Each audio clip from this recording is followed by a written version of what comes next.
Hey, guess what? I'm back again because I have nothing better to do with my life. Put a couple of videos up the other day, got a great response from them, so I figured I'd try it again. If I'm boring you to death, I'm very sorry. Just turned me off, I suppose. I heard a story the other day that shocked and disturbed me. It was about a toddler in New York City whose family decided that on a hot day they would take him to the park. They thought it'd be good for him, get out, enjoy nature, enjoy the sun, whatnot. Good for a toddler. No, not good for a toddler. Within a few minutes of being at the park, the child kicked off his shoes, ran towards the jungle gym, and I don't know if you've seen these, but they have these black cushy mats there. So when you're climbing on the jungle gym, you fall off, you don't crack your head open like you did when I was a kid. You just lightly bounce off and everything's wonderful. Unfortunately, these mats are black.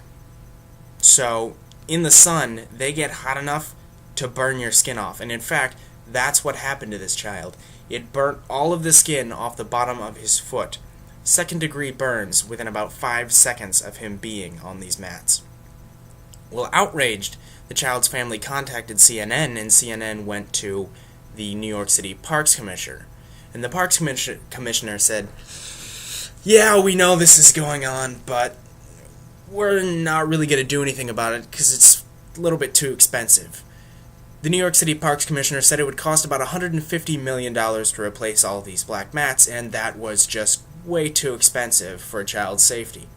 They said the simple answer is, wear shoes on these mats. We have signs posted that say, keep your shoes on at all times.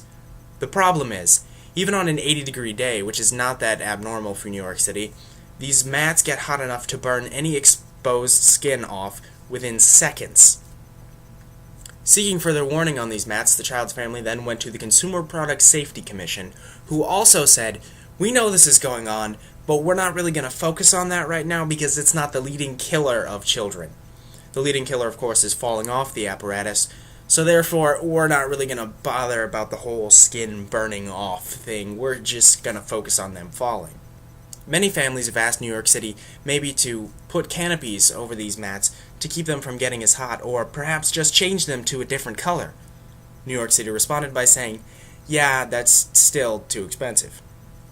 In unrelated but equally as painful news, a 57-year-old woman in California decided that she was going to take her dogs for a walk. Again, she thought, fresh air, good for you, wonderful, great. Go outside, get a walk, dogs will love it. Unfortunately, she ran into a bear.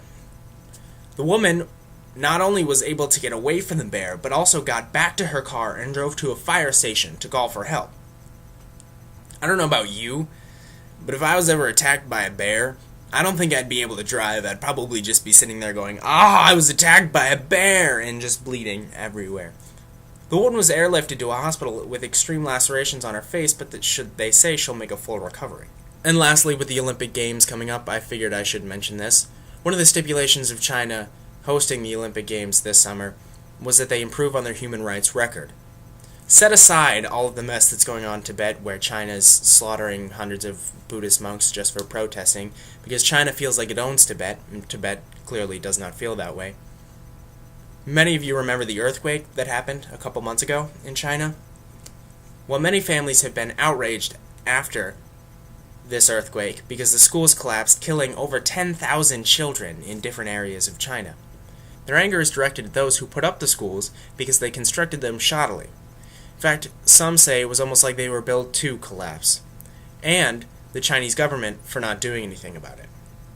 In response, the Chinese government has sent out agents all over the country to these towns where the schools collapsed and forced the parents of these deceased children to sign a waiver basically shutting them up. These families are promised a cash lump sum plus pension for the rest of their life. Many families are forced to sign this because it's the Chinese government. What are you going to do? It's either sign it or they beat you. In fact, they beat a pregnant woman in a jail because she refused to sign this waiver. They also kept a man in jail, he's still in jail, for 2 weeks because he refused to sign this waiver. In my mind, China is one of the most dangerous countries in the world because of the way they conduct business. They've been going around to countries that the rest of the world will not deal with because of their horrible human rights violations, and trading with them, getting natural resources that they need to keep their economy going. I suppose this leads me to my question for you guys. Who do you feel is the most dangerous country in the world? Of course, we've got Iran with their nuclear program. We've got North Korea with their nuclear program, although they seem to be disassembling their nuclear facilities. We've got Russia, who is now a major world player, thanks in large part to Vladimir Putin, and many, many others who hate America. In fact, 56% of all Montreal teenagers say that America is a force of evil, so it could be argued that America is the most dangerous country in the world. That's all I have for you today. One more day to the weekend. Hang in there. I'm off to work right now.